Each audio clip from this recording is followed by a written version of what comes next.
విడుమొరటోడు అని వాళ్ళు వీళ్ళు ఎన్నెన్ని అన్న పసి పిల్లవాడు నవ్వాడు.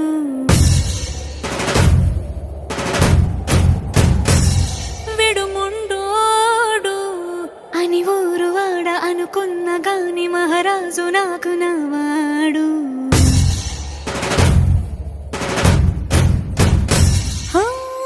మాట పెడుసైనా మనసులో వెన్న రాయిలా ఉన్నవాడిలోన దేవుడెవరికి తెలుసును నాకన్నా.